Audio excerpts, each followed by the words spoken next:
नमस्कार दोस्तों, मंगल लक्ष्मी सीरियल की शुरुआत होती है।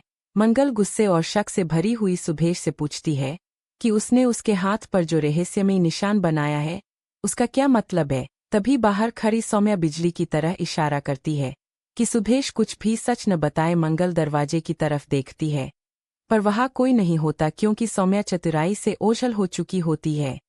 उधर कुसुम एक दुकान पर जाती है ताकि आदित्य और मंगल की शादी की फोटो को ठीक करवा सके। तभी किस्मत का खेल देखिए, उसी दुकान पर बुआ दादी भी पहुंचती है कपिल के साथ अपनी फोटो फ्रेम कराने। कुसुम भावुक होकर दुकानदार को बताती है कि यह तस्वीर उसकी बहू की इकलौती याद है क्योंकि वह अपनी बहू का पुनर्विवाह कर रही है। बुआ दादी ताने कसती है और कहती है कि बहू का दूसरा विवाह शर्म की बात है, लेकिन कुसुम सीना तानकर कहती है कि वह अपनी बहू को बेटी मानती है और उसकी खुशी के लिए कुछ भी करेगी। यह कहकर कुसुम वहां से चली जाती है, लेकिन खेल यही पलट जाता है। दुकानदार गलती से आदित्य और मंगल की शादी वाली तस्वीर बुआ दादी के पैकेट में रख देता है।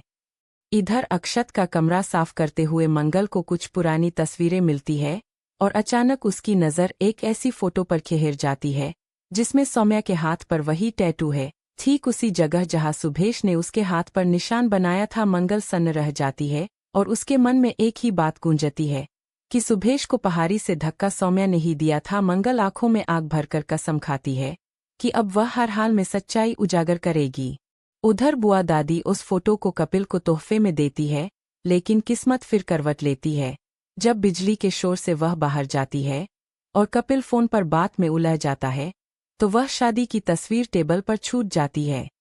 घर पर शांति मंगल को शगुन की चूड़ियां देती है और कहती है कि अपशगुन से बचने के लिए वही उसे पहनाए, मगर मंगल चालाकी से सौम्या से कहती है कि वही चूड़ियां पहने ताकि असलियत सामने आए। तभी बुआ दादी पैकेट खोलती है और आदित्य मंगल की शादी वाली तस्वीर देखकर आग बबूला हो उठती है। वह मंगल पर इल्जाम लगाती है कि उसने कपिल को फंसाया है, लेकिन कपिल दहानते हुए कहता है कि उसे सब पता है कि मंगल पहले शादीशुदा है और उसके 2 बच्चे हैं। यह सुनकर बुआ दादी का चेहरा सफ़ेद पड़ जाता है। वह प्रतिमा से पूछती है कि यह सच क्यों छुपाया। बिजली भी सवाल दाग देती है कि क्या अक्षत सचमुच मंगल का बेटा है। गुस्से से कांपती बुआ दादी ऐलान करती है कि मंगल कभी भी भटनागर खानदान की बहू नहीं बनेगी और यह रिश्ता यही खत्म होता है।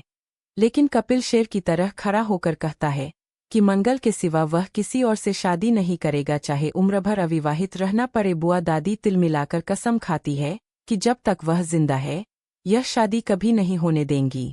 इधर मंगल बार बार सौम्या को चूड़ियां पहनाने की कोशिश करती है ताकि उसका राज सबके सामने आ जाए, लेकिन हर बार टैटू नजर नहीं आता। सौम्या मुस्कराकर उसकी बेबसी का मजाक उड़ाती है, मगर खेल पलटता है जब सौम्या का हाथ चूड़ियों से जख्मी हो जाता है।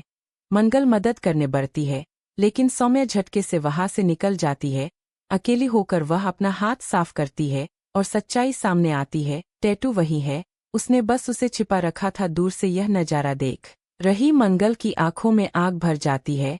उसे यकीन हो जाता है कि सौम्या एक खतरनाक राज छुपा रही है। मंगल दिल से माता रानी को पुकारती है और दुआ करती है कि उसे हिम्मत मिले ताकि वह इस रहस्य को पूरी दुनिया के सामने लाकर सौम्या का असली चेहरा बेनकाब कर सके। दोस्तों, क्या मंगल सौम्या को सजा दिला पाएगी? दोस्तों, आपको हमारी वीडियो कैसी लगी आप हमें कमेंट करके जरूर बताएं और हमारे चैनल को सब्सक्राइब करना न भूलें। धन्यवाद।